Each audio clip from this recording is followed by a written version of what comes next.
If you've been a part of the Pokemon community long enough, then you've probably heard the phrase, fans can do better.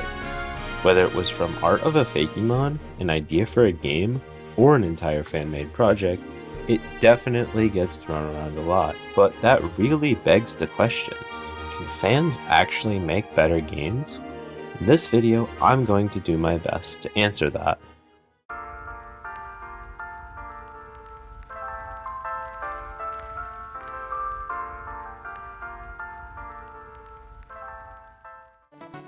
To deliver this as clear as I can, I'm going to split this comparison into 3 parts: gameplay, graphics, and storytelling. And to make things fair, since there are a lot of Pokemon fan games, I'm only going to be referencing the most popular ones.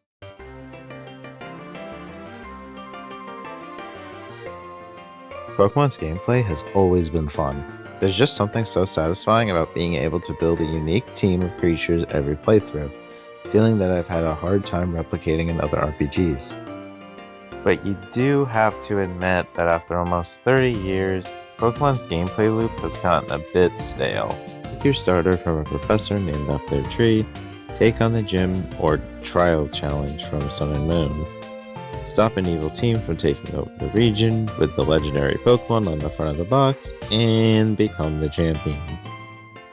And sure, they did shake up the formula with Pokemon Legends Arceus, but that was just one game in a series with like 30 games, and it took them 26 years to do it. Now, if you've ever played any Pokemon fan games or ROM hacks, you're probably thinking, wait, these games have gyms and evil teams in them too. And you're exactly right. Most of them do use the basic formula as, well, just a base, but what makes most Pokemon fan games special is how they take Gamefreak's gameplay loop and mix different ideas into them. Want the ability to catch every single Pokemon in one game? Play Radical Red.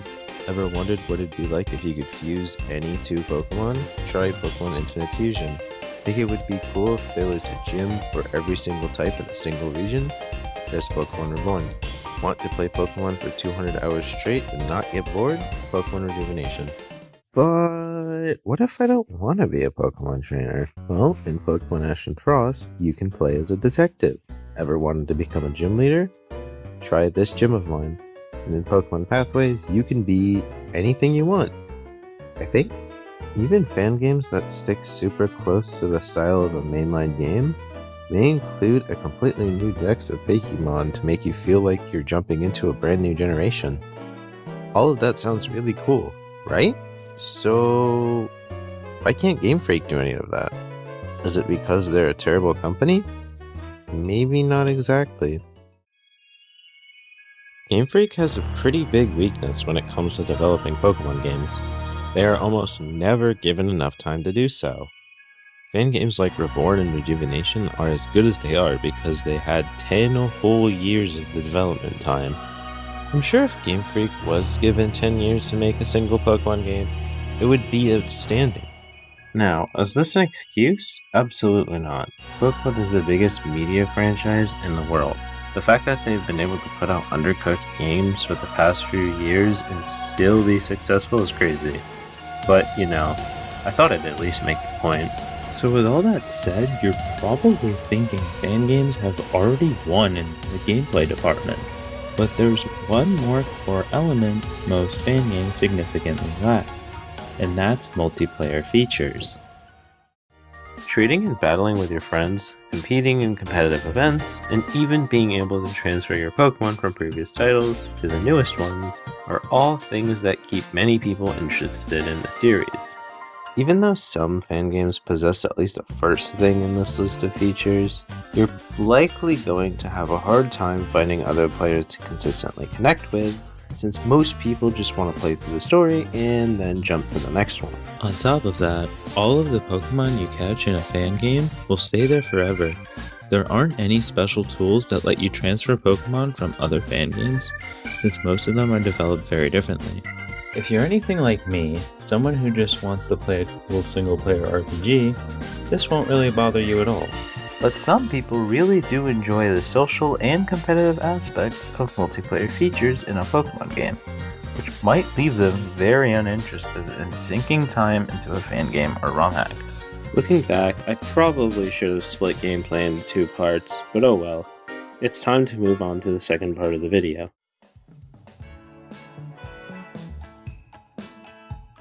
If you've been active in the Pokemon community for the last few years, then you know how brutal people have been when criticizing the graphical quality of the recent mainline titles, which I really can't blame them for.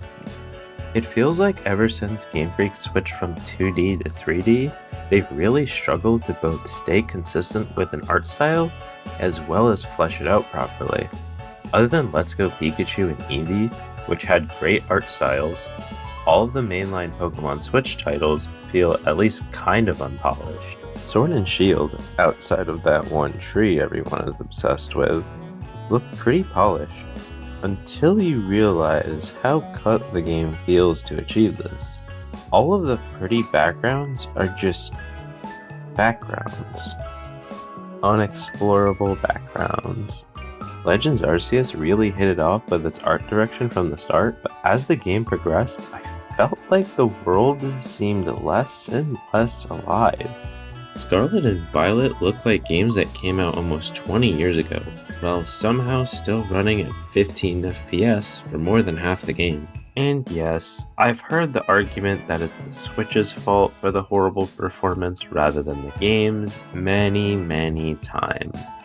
But at the end of the day, no matter whose fault it is, it's still there, and it's still something that holds the game back from being great.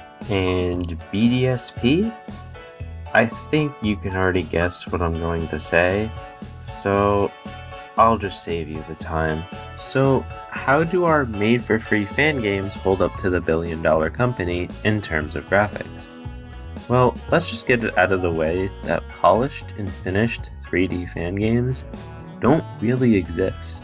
Of course, the possibility does, and I'm sure you've seen some footage of them, but the time and skills it would take to develop and complete one is vastly more than that of a 2D fan game. So, if you aren't a fan of the 2D Pokemon games, then you'll probably enjoy mainline titles more.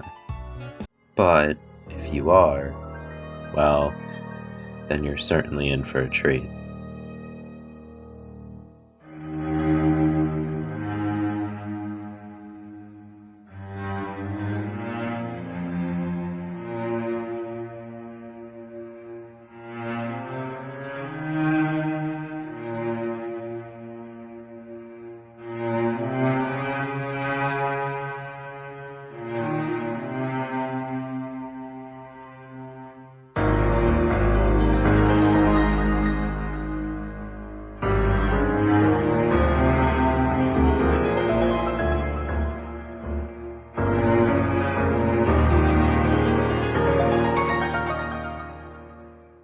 Pokemon fan games can have some absolutely beautiful visuals, while also allowing you to experience a different art direction or style depending on which ones you play.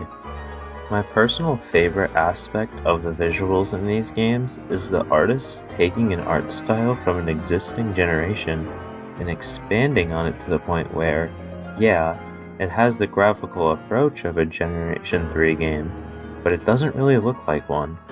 I'm not one of those people who think graphics solely define whether a game is good or not, but I personally think it is crucial to telling a good story, which just so happens to lead us into the last thing I'm going to talk about.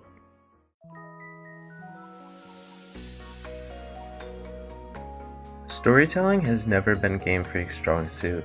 Well, I think they're getting better at it, having recently played through Scarlet and Violet. It feels 20 years too late for them to be finally figuring out how to write a story. Like, how many times do I need to play as a 10 or 11-year-old kid taking down an entire criminal organization on my own, while also defeating the region's 8 gym leaders who, 9 times out of 10, just disappear from the story after you exit their gym? I really enjoyed fan games where gym leaders are actual people with lives, personal problems, and even their own desires and goals that exist outside their job, rather than just some cool-looking person who hands you a piece of metal and then maybe appears again for a line of dialogue or two. Now, I know a lot of people are going to tell me that Pokemon games have never been about the story, to which I completely agree. But it becomes a problem when they write a story that's boring and then shove it in your face for a good 70% of the game. I genuinely think Generation 7's replayability was completely ruined by cutscenes waiting around every corner, only for them to be mind-numbing to watch for the second, and sometimes even the first time playing through them. Even Pokemon Legends Arceus, one of my favorite games in the series, takes about 30 to 40 minutes to get through the tutorial section of the game, which often instantly kills my desire to replay it. But enough bashing Game Freak for now. I'm sure you're all wondering how fan games compare when it comes to storytelling. Are they better? Well, kinda. A lot of them really fall flat when it comes to writing, some even more than Game Freak themselves. There's a reason why fan games are mostly regarded as edgy by Pokemon fans who have never played one. But hey, I'm not here to bash on the work of probably amateur writers who were cool enough to provide me with a game for free. So let's instead talk about just a few of my personal favorite exceptions. Pokemon Rejuvenation is a game with a great story. From its antagonists to its ancient factions and history, I really felt like I was traveling through a world that's been lived in. And the characters. While there are a lot of them, the game does a good job of making sure almost all of them have a place in the story. And even if they don't, they're most likely explored through a side quest or story content that just hasn't been written yet. It seriously does impress me how much there is to a game that hasn't even been finished. I genuinely believe that anyone who is a fan of the Pokemon series should at least give it a try. Another fan game I just wanted to mention briefly is Ash and Frost. The game has a very creative approach to storytelling in the Pokemon universe, where it no longer binds you to the shackles of playing as a Pokemon trainer, traveling through a region and collecting gym badges. Instead, you play as a detective who solves crimes and mysteries with his trusty partner Truffles the Swinub. This game made me realize how much I actually prefer playing as a character with a voice and a personality, rather than just a silent vessel being taken through the story. Before I end this segment, I wanted to respond to one of the most common defenses of Game Freak's storytelling, and that's, Pokemon's just a kid's game. The plot isn't supposed to appeal to adults. I think this statement is completely wrong.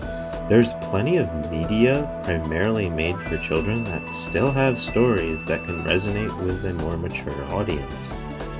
Even Pokemon Mystery Dungeon, a Pokemon game series not developed by Game Freak, has a story that still sits positively with me as an adult, while successfully and primarily being marketed to children.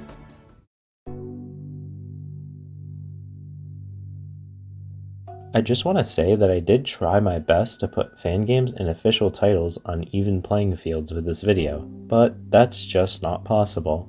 Pokemon's quality has gone significantly downhill in the last few years. Meanwhile, fan games continue to get better and better. It's crazy to me that a small team or even just a single person can change my perception of Pokemon's potentials in ways Game Freak never has. Obviously, if you like the newer Pokemon games and or prefer them over fan-made ones, then that's completely fine. Pokemon should be played in the way you enjoy it the most. But personally, for all the reasons I described in the video, I just prefer fan games. They're often more fun to play, usually have better stories, sometimes look better, and most importantly, they're free. Finally, I just want to remind everyone that fan game and ROM hack developers don't do what they do just to try and be better than Game Freak. They craft these experiences because they enjoy doing so, and because it's fun to share them with other Pokemon fans. If you enjoyed this video, please consider liking and subscribing. I want to continue making more videos about fan games, and even branch out into other Pokemon content. Of course, I'll try my best to always make it entertaining, but that's about all I have left to say. Goodbye.